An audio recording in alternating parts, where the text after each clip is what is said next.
Pasar Lundar.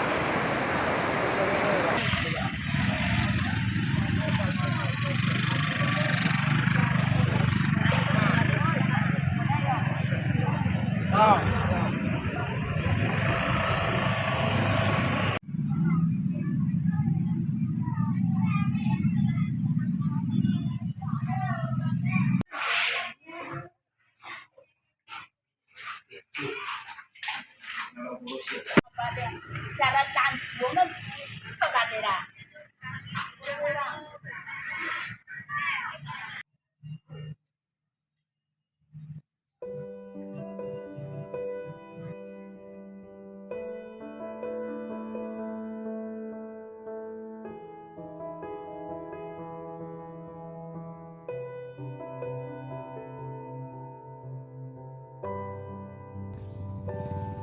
Dalam jarak 5 tahun dah 2 kali kami kena banjir, nak.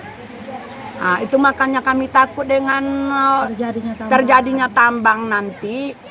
Bisa jadi kampung kami ini habis semuanya, nak. Makanya kami takut dengan tambang. Daerah kami rawan banjir. Daerah ini rawan banjir.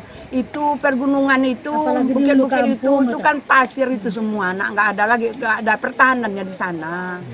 Kalau udah habis longsor itu kayu itu, otomatis ini kampung kami habis. Tidak dapat lagi ditunggu. Banjir Semarang itulah dasarnya, dasar pasir itu sama rata sama masjid. Itulah itu, nak. Maka kami takut dengan terjadinya tambang ini. Kampung kami banjir bandar. Ini yang paling parah. Banyak sekali. Apa aja? Buat Salah karena satu sedikit. diantaranya roboh itu tanggul dekat rumah. Tanggul di samping rumah roboh. Terus rumah rusak. Dapur habis. Iya. Pupuk tenggelam non subsidi. Pupuk tenggelam subsidi 3 ton.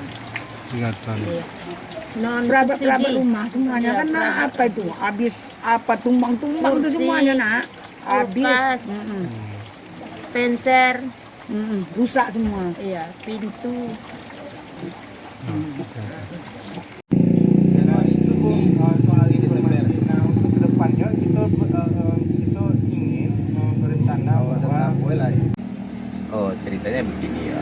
Jadi kalau nggak salah tahun 2016 ada diundang beberapa tokoh minyak mama ataupun tokoh masyarakat yang telah ditentukan orangnya kan. Nah, kalau nggak salah waktu itu ke Sungai Sari, rumah makan terapung kan. Dan berawalnya dari situ ceritanya dari pihak perusahaan menyampaikan ke barisan dari yang hadir tersebut mengatakan bahwa Pak, ada barang ini di perbukitan daerah Kampung Bapak. Kami bukan mau proses, mengingatkan sekarang ini bukan mau menambang atau yang begini begitu, tidak. Kami mau melihat, bisa enggak Pak, mohon izin untuk melihat sesuatu barang tersebut. Wah, itulah proses permulaan awalnya di situ. Ada kita mau menambang, nggak ada sama sekali, cuma mau melihat barang sesuatu itu yang ada di situ. Mohon izin untuk itu. Cuman izin sekedar itu, lalu barisan dari Niama tersebut mengizinkan untuk melihat barang tersebut. Dan nggak taunya sampai sekarang kemungkinannya izin tersebut dimanfaatkan untuk yang lain. Proses permulaan dari situ. Sementara mungkin kelihatan sendiri di belakang saya ini perbukitannya itu begitu tinggi dan kita tuh perkampungannya di kaki bukit gitu kan. Sumber air minumnya di sana, sumber pencahariannya di sana, tani, sawah, kebun semuanya dari sana kan. Jadi kalau misalnya itu akan ditambang, tentu perlu proses yang sosialisasi dengan masyarakat. Ini pun sampai sekarang 1 kali pun belum pernah kan. Memandangkan akibatnya itu terlalu fatal. Ya sebagian besar masyarakat mendengar kata tambang saja udah ketakutan setengah mati ya. Dan tanpa ditambang pun beberapa kali sudah terjadi banjir bandang yang sangat mengerikan. Jadi sampai saat ini sebagian besar masyarakat sini terdiri 85% itu menolak dengan kehadiran tambang tersebut dengan berbagai-bagai alasan. mungkin kalau kita pikir secara logika memang tidak layak untuk ditambang. Secara silaturahmi untuk skopnya Kabupaten Pasaman kita sudah temui mulai dari Wali Nagari, Pak Camat, Dinas Lingkungan Hidup, DPRD, dan secara surat pun begitu. Kita sudah surati semua, dan waktu di Dinas Lingkungan Hidup yang menerbitkan AMDAL, kita sudah beberapa kali dari barisan nenek mama lengkaplah penundukan ruang. Untuk yang ke-7 kalinya ke Dinas Lingkungan Hidup Lubuk Sekaping meminta data UKL UPL, namun sampai saat ini kita belum diberikan hal tersebut. Bahkan dalam waktu itu kita sudah minta bantuan ke Ombudsman Sumatera Barat untuk memfasilitasi mendapatkan dokumen tersebut, namun tidak juga ada hasil.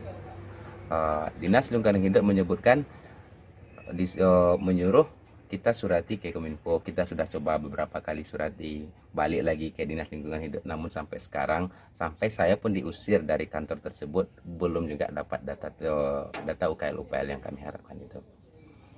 Kami menduga disitulah jelasnya nanti dari mana dapat izin, dari mana terbitnya. Kita mau belajar memulainya dari situ kalau dari kabupaten. Yang saya tahu data tersebut kan itu sifatnya kan umum, bisa dipahami oleh masyarakat. Kami coba untuk mendapatkan supaya menjelaskan ke masyarakat nanti di mana sebetulnya siapa yang ada bermain dalam hal itu, supaya masyarakat itu jelas dan kami sebagai perwakilan tidak didesak lagi oleh masyarakat untuk menjelaskan hal tersebut.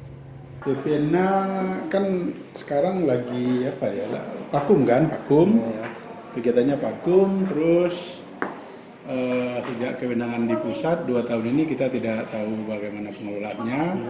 Setelah diserahkan ke kita lagi menginventarisir apa kegiatan yang sudah dilangsungkan dan sedang proses permintaan data.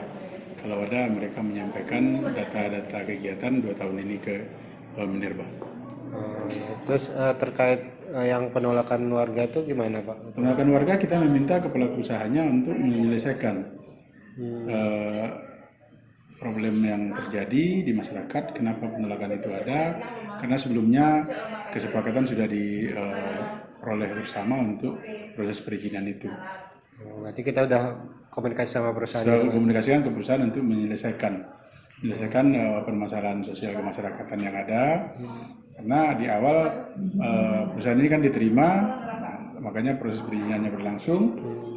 Terus dalam proses kegiatan terjadi penolakan dari masyarakat yang mengatasnamakan masyarakat. Kita juga tidak mendapat informasi yang jelas masyarakatnya ini sebagai apa. Tapi yang jelas kita respon itu, kita bersurat ke pelaku usaha untuk menyelesaikan permasalahan itu agar tidak terjadi penolakan. Kalau memang tidak dapat diselesaikan, agar melaporkan ke kita agar kita dapat mengambil langkah terkait dengan perizinan.